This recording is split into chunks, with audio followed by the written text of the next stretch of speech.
Hype levels through the roof. It is finally here. Yes, the Evangelion Gundam is finally here, and I could not be more excited. Although, a little bit of a letdown with this first episode. I kind of wish we had an extended episode to really get our feet in there, get wet, kind of get a sense for what we're doing here. But I'm going to be patient. I'm going to be patient for the further episodes. But so far, the biggest surprise to me is that, yes, this seems to be an alternate history UC Gundam. Like, it's Universal Century, it's got Char in there, but the Zeon's one question mark? I don't know.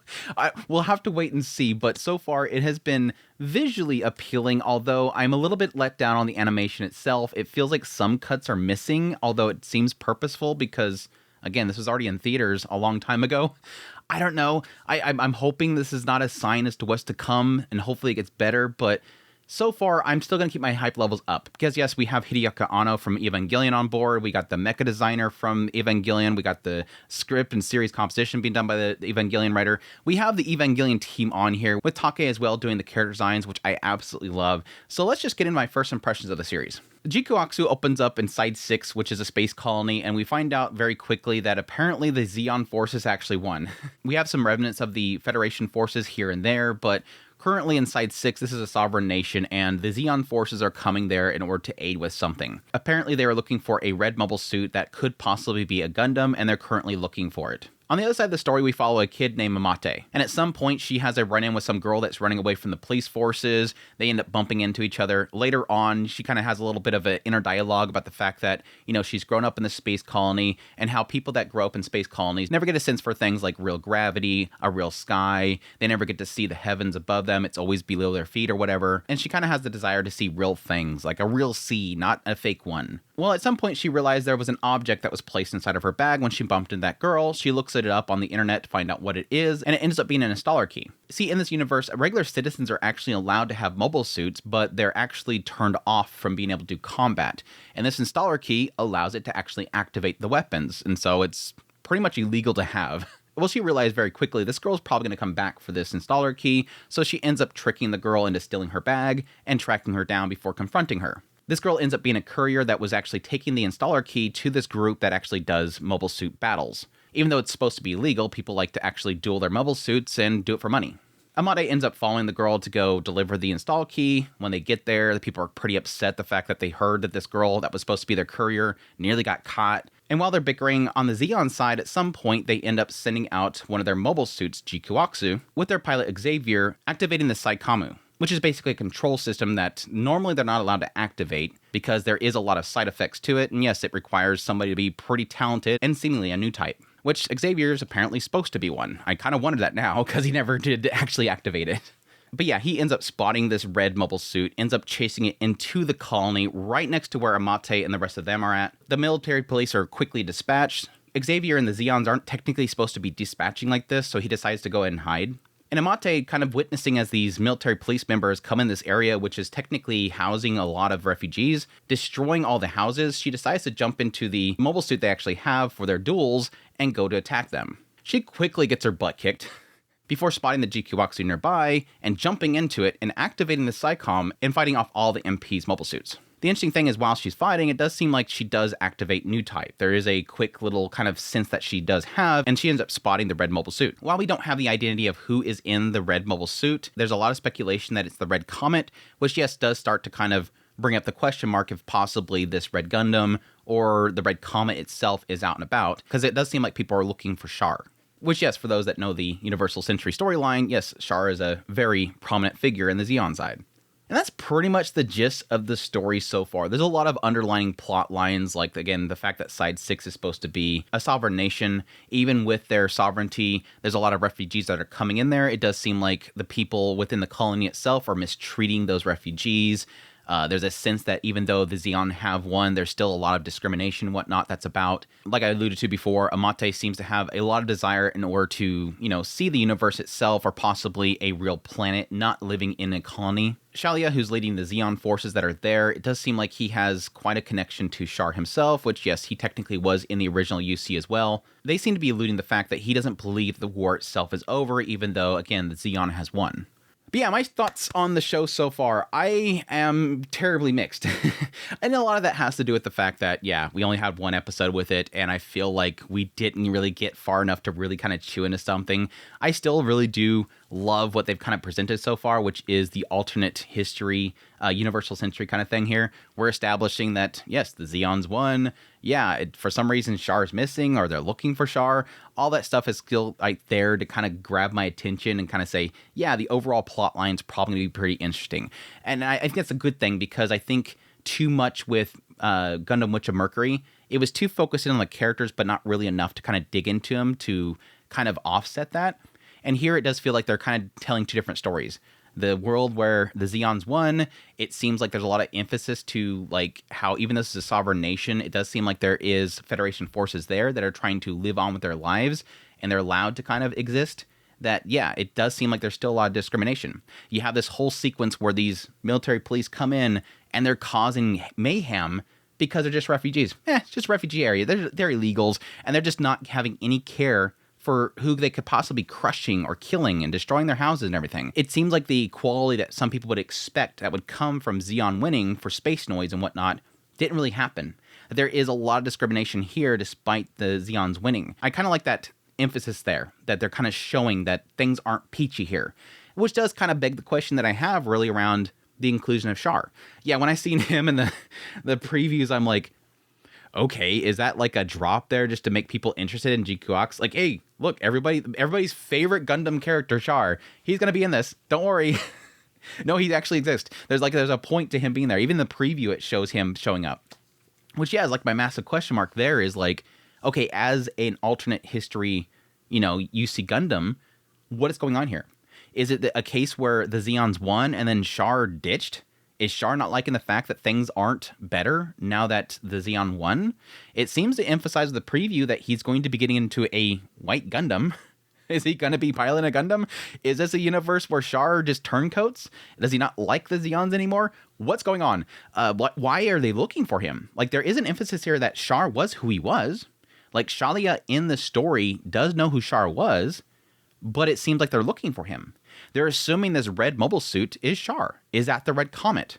Wait, so the Red Comet's gone? Like, you guys don't know where he's at? Did he ditch? Is he supposed to be dead? That's the massive question mark that I'm already raising as a long-time Gundam watcher, is that, yeah, I kind of want to know how this is all going to, interweave with each other.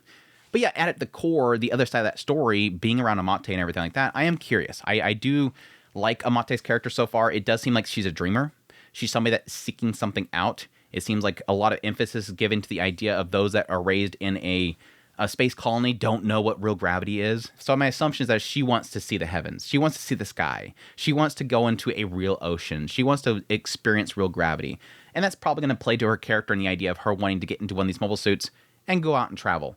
Go out adventuring into the universe itself, which will probably lead it into what typically happens with these mobile suit series is it starts out, in a planet or at a location, and eventually they end up going into an interstellar traveling and going to different planets and whatnot. Hopefully no space colony drops. Hopefully the space colony drop. We don't need this. You don't need a space colony drop in every single Gundam. Anyways, she's a fine character. She seems pretty ganky. Very clever girl. I do like that cleverness to her. Opposite to her is the courier, which I believe her name is Nyan.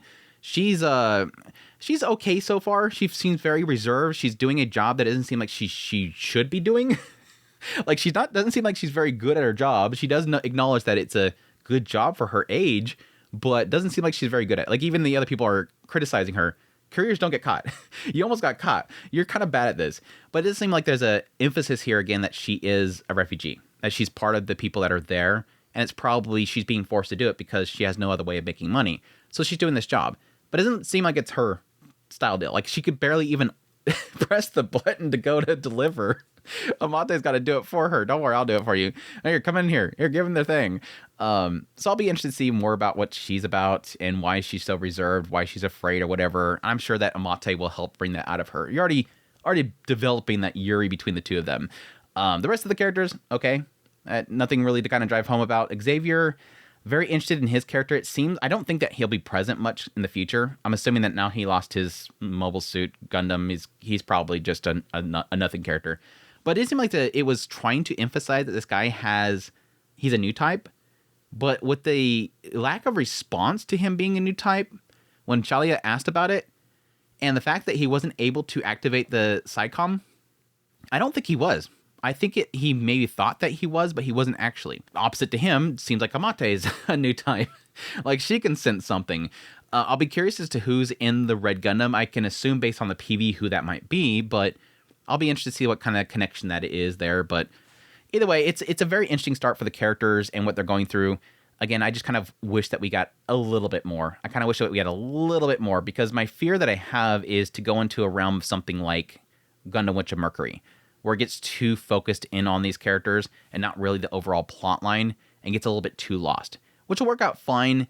I just don't want it to turn into what we sort of imply with the synopsis and everything, to turn into an underground dueling show, which I don't necessarily think will be the case, just because of what they've implied with all these characters and the idea of the possibility the war itself is not over or anything. So we'll have to wait and see.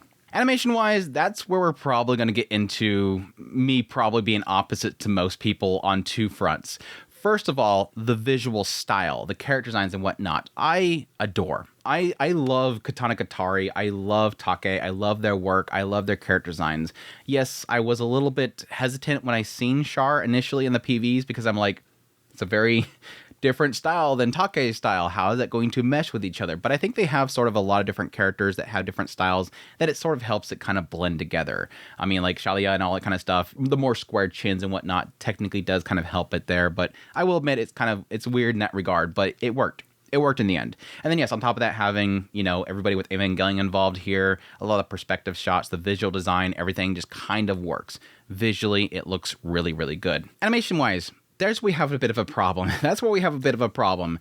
I was unfortunately expecting exceptional, and I'm not really getting exceptional here. I mean, with Studio Kara involved, Sunrise involved, this show should look exceptional. And especially with a theatrical showing, you expect exceptional. Not that I think it's horrible. Don't get me wrong here. It's not horrible. But there's a lot of moments where it feels like it's missing something.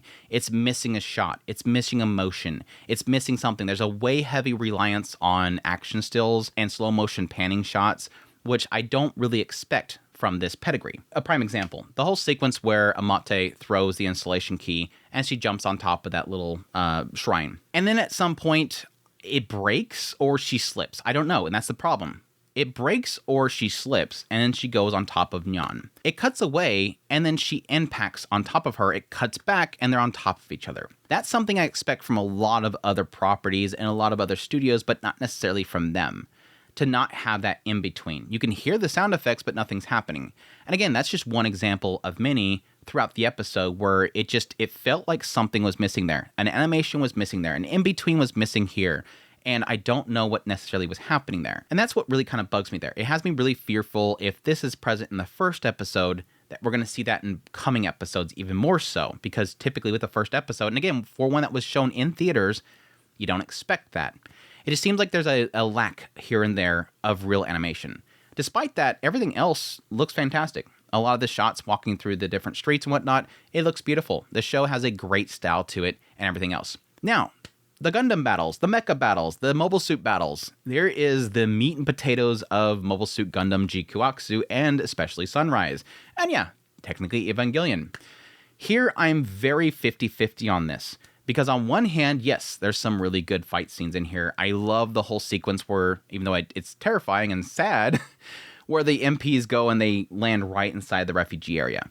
And they have an utter lack of care for what's around them. And you get that sense with the characters down below, or the people, the citizens that are down below looking up, and it's just scale.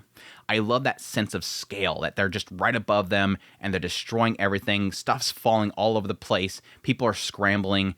I love that stuff. I eat that stuff up. It looked great. The whole fight sequence with Xavier and the Red Gundam that were out in space, that whole segment was pretty cool. Activating the bits and everything like that looked really cool. The whole sequence where Amate is down on the ground and she goes and jumps off and jumps into the mobile suit and they start, fighting each other down there. Good stuff. Everything outside of that is where my concern is at. And it's really around this whole, obsession with spinning mobile suits. The spinning mobile suits. Stop the spinning mobile suits. Like the whole beginning segment, the whole beginning opening sequence. These dudes are spinning around. And then you have the whole segment where Xavier's in the space colony and he's spinning around. Just spinning around. It's just a lot of spinning. That part really kind of bugs me, and I hope that they stop that. Just stop the spinning stuff. Because, again, it's not a problem with the CGI. I think that Sunrise does a great job with their Gundam and the CGI. And yes, technically Studio Kara does a really great job of CGI. It's just the spinning. It's just the spinning. Just stop the spinning, and we're good. That's all I ask. We'll see, though. But yeah, that's pretty much the gist of my thoughts on Mobile Suit Gundam GQuuuuuuX. I'm still super hyped, despite my criticisms of the spinning and the lack of in-betweens here and there.